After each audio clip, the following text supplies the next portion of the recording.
So hello guys, welcome to our channel. তো আজকের এই ভিডিওতে আমরা ভীষণ গুরুত্বপূর্ণ কিছু আপডেট নিয়ে আলোচনা করব। যেমন ডুরান্ড কাপে মোহনবাগান কোন গ্রুপে পড়লো, কার সঙ্গে ম্যাচ রয়েছে, কোথায় হবে, এই সমস্ত পুরো ডিটেলস তোমাদেরকে জানাবো। মোহনবাগানের মেন দায়িত্বে কিন্তু হাবাস রয়েছে, আর হাবাসেরই কথা মেনেই মেনলি মোহনবাগানের দল বর্তমানে গঠন হচ্ছে। তো এই বিষয়টা নিয়ে কথা বলবো। মোহনবাগানের 6 নম্বর বিদেশি কে, সেটাও আপডেট জানাবো। মোহনবাগানের সেরা ফরওয়ার্ড হলো লিস্টন, পাশাপাশি আরও দুজন খেলোয়াড় কিন্তু সেরা পুরস্কার পেল। কারা কি পুরস্কার পেল সেটাও তোমাদেরকে জানাবো। কেরালা ব্লাস্টার্স এফসিকে নিয়েও আপডেট রয়েছে। তো ভীষণ গুরুত্বপূর্ণ আপডেট সবগুলোই। তো ভিডিওটা শেষ পর্যন্ত দেখতে থাকো। আর আমাদের এই চ্যানেলে যারা প্রথমবার এসেছো তারা অবশ্যই সাবস্ক্রাইব করে পাশের বেল আইকনটিতে অল প্রেস করে দিও। তো চলো শুরু করা যাক। প্রথমেই আমরা কথা বলে নেব কেরালা ব্লাস্টার্স এফসিকে নিয়ে। তো কেরালা ব্লাস্টার্স এফসির স্পোর্টিং ডিরেক্টর, যার নাম ক্যারোলিস কিনকাইস, যার বয়স 36, আর তিনি লিথুয়েনিয়া থেকে বিলং করছেন। আর এই ক্যারোলিস কিনকাইস কিন্তু মেনলি স্পোর্টিং ডিরেক্টর হিসাবেই কাজ করেছেন। এর আগেও একটি ক্লাবে স্পোর্টিং ডিরেক্টর হিসাবে কাজ করেছিলেন এবং পরে কেরালাতে যোগ দেয় 2020 সালে এবং 2028 সাল পর্যন্ত চুক্তিবৃদ্ধ ছিল। তারপরেও তিনি কিন্তু এবার কেরালা ছাড়তে চলেছে। এর আগেও কিন্তু এই আপডেটটা উঠে এসেছিল যে এই ক্যারোলিস কিনকাইস তিনি কিন্তু কেরালা দল ছাড়তে পারে, স্পোর্টিং ডিরেক্টরের পদ থেকে সরে যেতে পারে। তো ফাইনালি এই মরশুমেই সেটা হচ্ছে, তিনি কিন্তু কেরালার স্পোর্টিং ডিরেক্টর পদ থেকে সরে যাচ্ছেন। এরপরে যদি আমরা ইস্ট বেঙ্গলের একটা ট্রান্সফার আপডেট তোমাদেরকে জানাই, তো সেই ট্রান্সফার আপডেটটা বেরিয়ে আসছে দানিশ ফারুককে নিয়ে।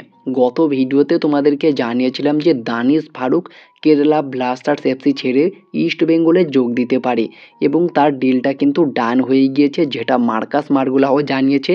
আর এই দানিশ ফারুককে নিয়ে যদি আমরা কথা বলি, তিনি একজন 30 বছর বয়সী ভারতীয় লেফট মিডফিল্ডের পাশাপাশি রাইট মিডফিল্ডার এবং সেন্ট্রাল মিডফিল্ডার পজিশনেও খেলতে পারে। বর্তমান মার্কেট ভ্যালু 1 কোটি টাকা। তো ফাইনালি তার ডিলটা ডান করে ফেলেছে ইস্ট বেঙ্গল। এরপরে যদি আমরা চলে আসি মোহনবাগানের কোন প্লেয়ার কি সম্মান পেল, কি অ্যাওয়ার্ড পেল, তো প্রথমেই বলে দিই লিস্টন কোলাসো বছরের ভারতীয় সেরা ফরওয়ার্ড সম্মান পাচ্ছেন মোহনবাগানের তরফ থেকে। আর তোমরা জানো 29শে জুলাই মোহনবাগান দিবস, আর সেই দিনই কিন্তু তাদেরকে সম্মানিত করা হবে। এর পাশাপাশি বছরের সেরা যুব খেলোয়াড় হিসাবে অ্যাওয়ার্ড পাচ্ছেন সুহেল আহমেদ ভাট। তিনি কিন্তু এই সম্মানটা পাচ্ছেন বছরের সেরা ভারতীয় যুব খেলোয়াড় মোহনবাগানের। পাশাপাশি বছরের সেরা খেলোয়াড় হিসাবে সম্মান পাচ্ছেন মোহনবাগানের স্প্যানিশ ডিফেন্ডার আলবার্তো রড্রিগেজ। তিনি মোহনবাগানের এই বছরের সেরা খেলোয়াড় হিসাবে অ্যাওয়ার্ড পাচ্ছেন। তো এই তিনজন প্লেয়ার কিন্তু মোহনবাগান দিবসে অ্যাওয়ার্ড পাবেন এবং সম্মান পাচ্ছেন। এরপরে যদি আমরা চলে আসি ডুরান্ড কাপ নিয়ে, তো ফাইনালি ডুরান্ড কাপ 25শে জুলাই থেকে শুরু হবে, যেটা ডুরান্ড কাপ অফিসিয়ালিভাবে অ্যানাউন্সমেন্ট করেছে। 25শে জুলাইয়ে শুরু হবে এবং 23শে আগস্ট শেষ হবে এই টুর্নামেন্ট। আর এই ডুরান্ড কাপ নিয়ে একটা আপডেটও রয়েছে। কলকাতা সহ রাঁচি, গুয়াহাটি, শিলং এবং ইম্ফলে হবে এই ডুরান্ড কাপের সমস্ত ম্যাচগুলি। তো সেখানেই মোহনবাগান কোন গ্রুপে রয়েছে এবং কার সঙ্গে তাদের ম্যাচ রয়েছে। তো মেনলি যেটা খবর বেরিয়ে আসছে, মোহনবাগান ডুরান্ড কাপের দ্বিতীয় গ্রুপে রয়েছে, অর্থাৎ গ্রুপ বিতে রয়েছে এবং খুব সম্ভবত মোহনবাগান মুখোমুখি হতে চলেছে প্রথম ম্যাচে মোহামেডান স্পোর্টিং ক্লাবের এগেনস্টে। তো দেখা যাক মোহনবাগান প্রথম ম্যাচে কেমন পারফর্ম করে। তবে খুব একটা বিদেশি কিন্তু এই ম্যাচে থাকবে না, 2-1জন বিদেশি আসলেও আসতে পারে, বাকি সমস্ত ভারতীয় প্লেয়াররাই থাকবে। তবে এক্ষেত্রে আবার সব সিনিয়র প্লেয়াররাও থাকবে না, কিছু জুনিয়র প্লেয়ারও থাকবে, যেটা বরাবরই হয়ে থাকে। প্রথম দিকের ম্যাচগুলোতে কিন্তু জুনিয়র প্লেয়ার বেশি থাকে, পরে ধীরে ধীরে সিনিয়র প্লেয়াররা ইনভলভ হয় এবং বিদেশিরাও আসে একে একে। এরপরে যদি আমরা চলে আসি মোহনবাগানের গুরুত্বপূর্ণ খবরটা নিয়ে, তো মোহনবাগান মেনলি টেকনিক্যাল ডিরেক্টর হিসাবেই অ্যান্টোনিও লোপেজ হাবাসকে আবারও ফেরাতে চলেছে। অ্যাডভান্স স্টেজে কথাবার্তা চালাচ্ছে এবং যে খবরটা পাওয়া যাচ্ছে, সঞ্জীব গোয়েঙ্কা নিজে কন্ট্রাক্ট করেছে হাবাসের সঙ্গে, আর তার সঙ্গে খুব সম্পর্কটাও ভালো রয়েছে, যার ফলে হাবাস হয়তো আসলেও আসতে পারে এবং মেন দায়িত্বেই থাকছে হাবাস। পুরো টিম কিভাবে কি তৈরি হবে সব কিছু কিন্তু সামলাবেন অ্যান্টোনিও লোপেজ হাবাস। কে কোচ হবেন সেই ব্যাপারটাও কিন্তু দেখবেন অ্যান্টোনিও লোপেজ হাবাস এবং খুব সম্ভবত তার কথা মেনেই মোহনবাগানের দল গঠন হচ্ছে আমার যেটা মনে হচ্ছে। তো যদি খুব বেশি কিছু সমস্যা না হয় তাহলে হাবাসকে আমরা আবারও মোহনবাগানে দেখতে পারবো। আর যদি আমরা আর একটা আপডেট নিয়ে কথা বলি, আলফার্ড প্ল্যানাস যিনি মেনলি এই মরশুমে ইন্টার কাশির হয়ে খেলছিলেন। দারুণ একটা প্লেয়ার, যার বয়স 30 বছর। স্প্যানিশ একজন রাইট উইঙ্গারের পাশাপাশি লেফট উইঙ্গার, অ্যাটাকিং মিডফিল্ডার এবং সেন্টার ফরওয়ার্ড পজিশনেও খেলতে পারে। বর্তমান মার্কেট ভ্যালু 1.8 কোটি টাকা। তো সেই আলফার্ড প্লানাস কিন্তু এবার ইন্টার কাশি ছেড়ে পাঞ্জাব এফসিতে যোগ দিতে চলেছেন, যেমনটা খবর বর্তমানে বেরিয়ে আসছে। সব কিছু ঠিকঠাক থাকলে ডিলটা ডানও হয়ে যেতে পারে। এছাড়াও মোহনবাগানের 6 নম্বর বিদেশি নিয়ে কিন্তু এখনও জল্পনা রয়েছে, কে হতে পারে মোহনবাগানের 6 নম্বর বিদেশি।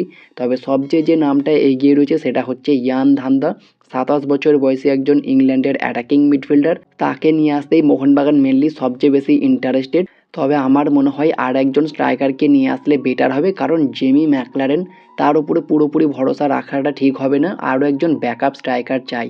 তো সেখানে একজন দারুণ কোয়ালিটি স্ট্রাইকার কিন্তু রয়েছে, যিনি এর আগে আইএসএলে খেলে গিয়েছেন, যিনি হচ্ছেন দিমিত্রিয়স ডিয়ামান্টাকোস। আর দিমিত্রিয়স ডিয়ামান্টাকোসকে নিয়ে যদি আমরা কথা বলি, তিনি একজন 33 বছর বয়সী গ্রিসের সেন্টার ফরওয়ার্ড। বর্তমান মার্কেট ভ্যালু 2 কোটি টাকা।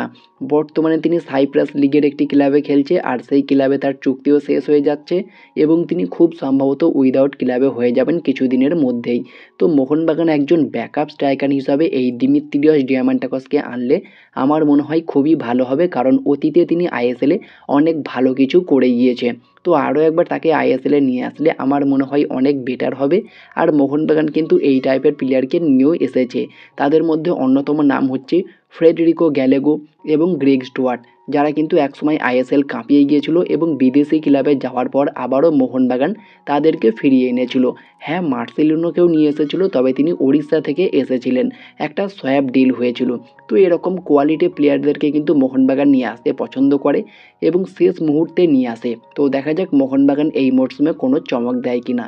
তো তোমাদের কি মনে হয় মোহনবাগান মেনলি কোন প্লেয়ারকে নিলে ভালো করবে, একজন স্ট্রাইকার নাকি ইয়ান ধান্দা? তোমাদের মতামত তোমরা কমেন্টে জানিও। তো এই ছিল আজকের ভিডিওটি ভালো লাগলে লাইক শেয়ার কমেন্ট করে চ্যানেলটিকে সাবস্ক্রাইব করে পাশের বেল আইকনটিতে অল প্রেস করে দিও। তো দেখা হচ্ছে নেক্সট কোনো ভিডিওতে। Bye bye, have a good day.